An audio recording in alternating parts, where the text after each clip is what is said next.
नमस्कार दोस्तों, स्वागत है आप सभी का हमारी क्लासेस में। तो चलिए, आज हमने 10th क्लास की हिंदी का गद्य खंड का आज हमें अपना पाठ 12 देखना है।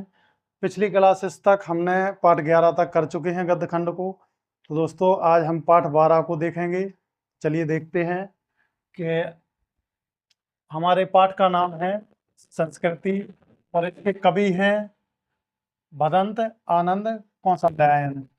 दोस्तों, ये इनके पाठ के कवि हैं और इनकी विधा है, इन्होंने लिखा है निबंध। तो कवि ने इस पाठ के रूप में एक निबंध को लिखा है और पाठ का नाम है संस्कृति। तो दोस्तों, हमको इसके क्वेश्चन आंसर करने हैं आज। तो हमारा पहला क्वेश्चन देखते हैं क्या है। पहला क्वेश्चन है हमारा,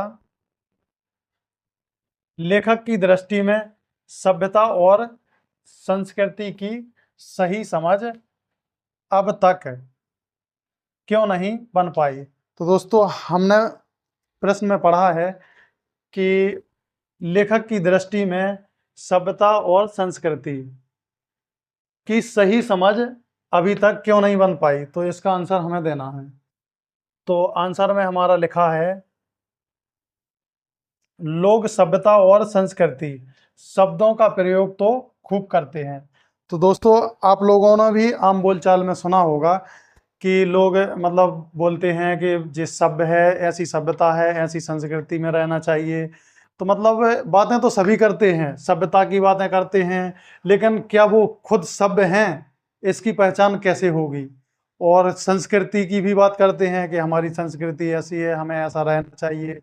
तो क्या वो सच में संस्कारी हैं, इसकी पहचान कैसे होगी। तो ये अभी तक एक प्रश्न है लेखक की दृष्टि में। मतलब उनके मन में यह प्रश्न बना रहा कि लोग सभ्यता और संस्कृति शब्दों का प्रयोग तो खूब करते हैं, किंतु इनके अर्थ समझ में नहीं आते हैं। तो यही लेखक कह रहे हैं, इसी बात का उन्हें मलाल था कि सभी लोग जो अपने समाज में जितने भी लोग हैं, तो सभ्यता की बात करेंगे, संस्कृति की बात करेंगे, लेकिन क्या वो सच में सभ्य हैं कि नहीं, इसका अर्थ क्या है। तो वो वास्तविक उसका अर्थ है ना, समझ में नहीं आ रहा। अब वो अभी तक नहीं समझ पाए। तो इन शब्दों के साथ विशेषण लगने पर कुछ अर्थ समझ में आता तो है, परंतु वह गलत सलत ही होता है। कि इन सभी शब्दों में संस्कृति और सभ्यता में विशेषण लगा देने पर इसका अर्थ तो समझ में आता है, लेकिन वह भी गलत सलत समझ में आता है। जैसे भौतिक सभ्यता और आध्यात्मिक सभ्यता में भौतिक एवं आध्यात्मिक विशेषण लगाने से इनके अर्थ और भी गड़बड़ा गए, यानी कि गड़बड़ हो गए, या फिर गलत हो जाते, उसका अर्थ गलत निकलने लगता है। तो मतलब इसमें विशेषण लगा देने से इनके अर्थ गलत हो जाते। तो उसी प्रकार अभी तक ये तो समझ नहीं पाए सभ्यता और संस्कृति मतलब है क्या।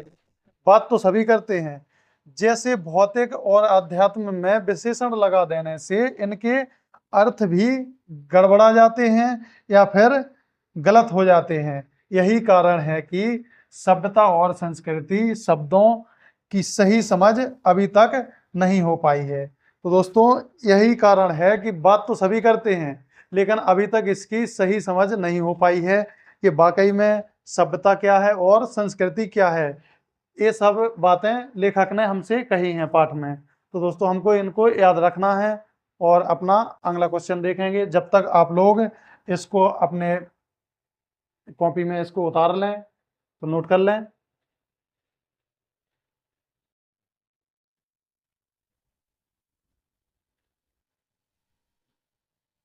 तो चलिए दोस्तों, हम लोग अपना दूसरा क्वेश्चन देख लेते हैं। तो हमारे दूसरे प्रश्न में क्या पूछा गया है, तो चलिए देखते हैं।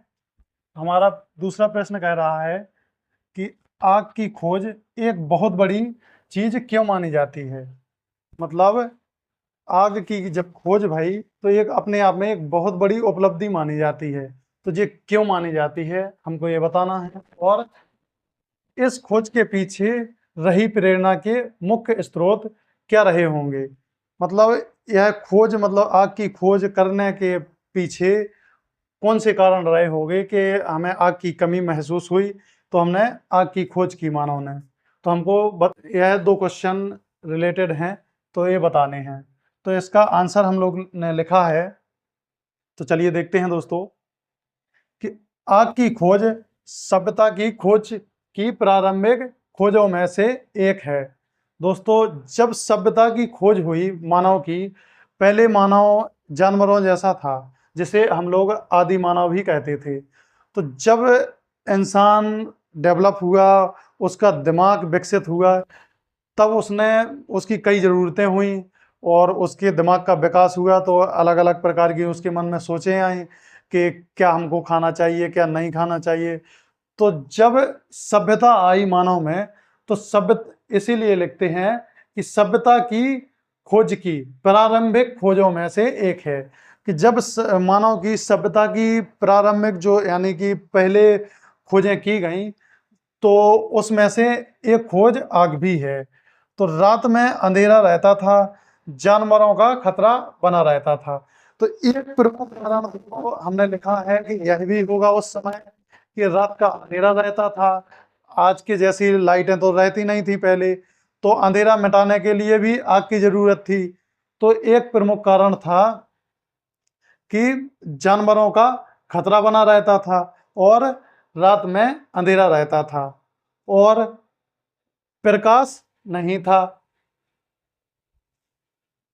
भूख मिटाने के साधन बहुत कम थे उस समय। आज के समय में हमारे पास अलग अलग प्रकार के अनाज हैं, फल सब्जियां, बहुत सारी चीज़ें हैं खाने के लिए, लेकिन उस समय जो खाद्य पदार्थ थे वो सीमित थे। तो उस समय भूख मिटाने के साधन बहुत कम थे और उस समय के मानव कच्चा खाना ही खाते होंगे। जब दोस्तों आग ही नहीं थी उस समय, तो उस समय के मानव ये तो निश्चय है कि कच्चा ही खाना खाते होंगे। तभी उन्हें कमी महसूस हुई होगी कि शायद इसको और प्रकार से भी खाया जा सकता है। तो लिखते हैं कि भूख मिटाने के साधन बहुत कम थे, उस समय के मानव कच्चा खाना ही खाते होंगे। इन्हीं कारणों ने आग की खोज की प्रेरणा दी होगी। तो एक कारण तो यह भी हुआ होगा कि जब मानव कच्चा खाना खाते थे, तब उन्हें पक्के खाने की सोच आई होगी। तब एक कारण यह भी रहा होगा कि आग की खोज की जाए, तो इसकी प्रेरणा मिली उन्हें। तो एक तो लिखते हैं हम क्वेश्चन में कि इन्हीं कारणों ने आग की खोज की प्रेरणा दी होगी और आग की खोज से प्रकाश मिल गया। जब आग की खोज हो गई तो प्रकाश भी मिल गया। तो मतलब एक प्रमुख कारण यह भी रहा होगा कि अंधेरा रहता था तो प्रकाश भी चाहिए था। उस समय लाइट की कोई व्यवस्था नहीं थी, तो उस समय एकमात्र साधन उजेले का या प्रकाश का मात्र आग थी। तो आग की खोज से प्रकाश भी मिल गया और जानवरों का भय भी मिट गया।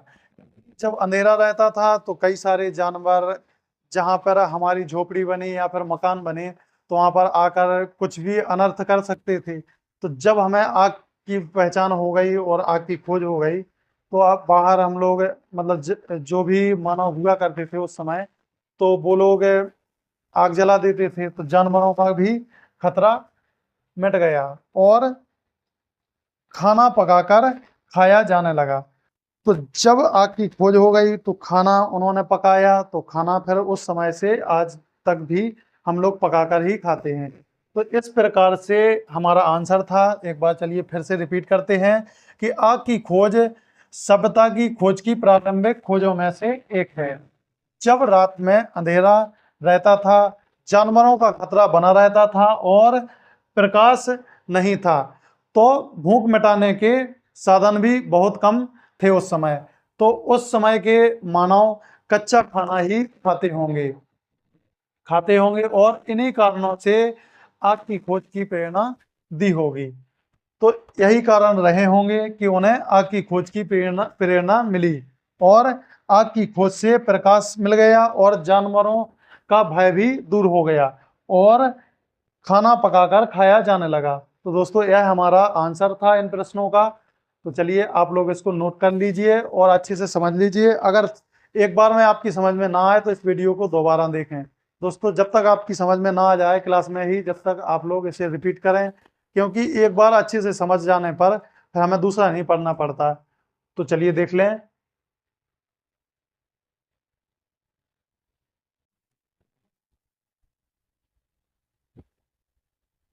तो चलिए दोस्तों हम लोग अपना तीसरा क्वेश्चन देख लेते हैं। तो हमारा तीसरा क्वेश्चन क्या कह रहा है, आप इसको देखें। चलिए देखते हैं। वास्तविक अर्थों में संस्कृत व्यक्ति किसे कहा जा सकता है। तो दोस्तों हमारा क्वेश्चन है कि वास्तविक अर्थ में, वास्तविकता में संस्कृत व्यक्ति किसे कहा जा सकता है।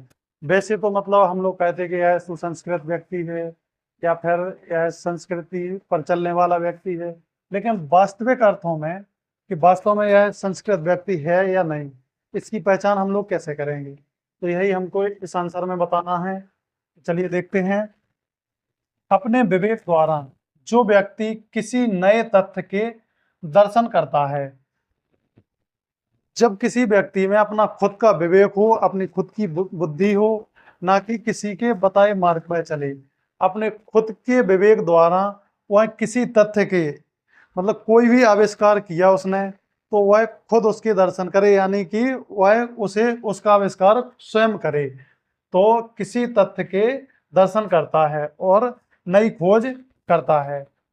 तो दोस्तों हम जानते हैं कि अपने विवेक द्वारा जो व्यक्ति किसी नए तथ्य के खुद नई खोज करता है, वही वास्तविक अर्थों में संस्कृत व्यक्ति होता है। तो दोस्तों संस्कृत व्यक्ति की पहचान क्या है, तो हमने देखा कि संस्कृत व्यक्ति कौन होता है। तो संस्कृत व्यक्ति वह होता है जो अपने विवेक द्वारा जो व्यक्ति किसी नए तथ्य के दर्शन करता है, वह नई खोज करता है, वह वास्तविक अर्थों में संस्कृत व्यक्ति होता है। तो यह तो हो गई बात कि संस्कृत व्यक्ति क्या होता है। तो आगे भी देखते हैं। वह व्यक्ति किसी न किसी उपयोगी आविष्कार के लिए प्रयत्न करता ही रहता है। तो दोस्तों जब वह अपना कार्य कर लेता है तो किसी न किसी उपयोगी कार्य के लाना है, जैसे कि कोई आविष्कार करना है, किसी चीज की आवश्यकता है हमें, तो उसका आविष्कार करना है, तो वह ऐसी वस्तुओं का आविष्कार में अपना प्रयत्न हमेशा करता रहता है। तो वह व्यक्ति किसी न किसी उपयोगी आविष्कार के लिए अपना प्रयत्न करता ही रहता है, और उसकी संतान जिसे बिना किसी प्रयास के यह वस्तु प्राप्त हो, वह सभ्य तो कही जा सकती, लेकिन संस्कृत नहीं। तो दोस्तों जब ऐसे व्यक्ति, जो व्यक्ति किसी अपनी खुद की सूझबूझ से किसी का आविष्कार करता, तो वह संस्कृत होता वह व्यक्ति।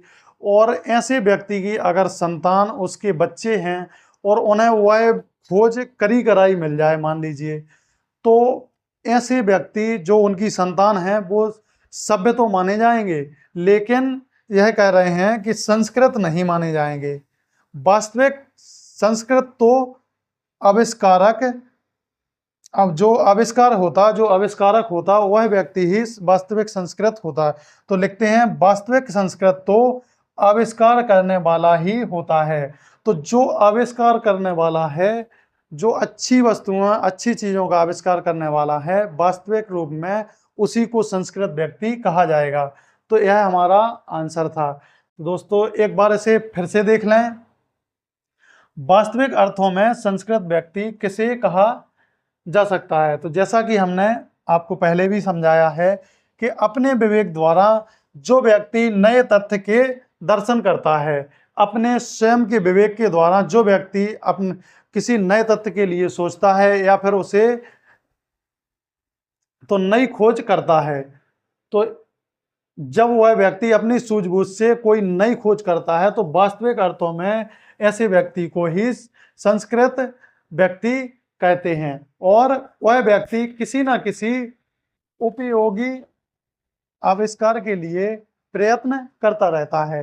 तो दोस्तों क्या करता रहता है, ऐसा व्यक्ति जो संस्कृत व्यक्ति होता है तो कोई ना कोई उपयोगी उपयोगी आविष्कार के लिए हमेशा प्रयत्न करता रहता है।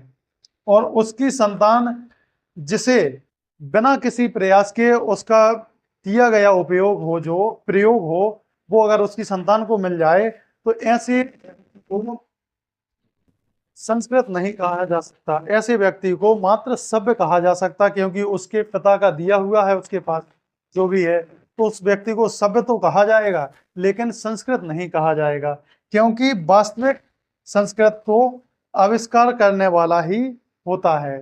तो हमने यह जान लिया है इस आंसर के माध्यम से कि वास्तविक संस्कृत व्यक्ति किसे कहा जा सकता है।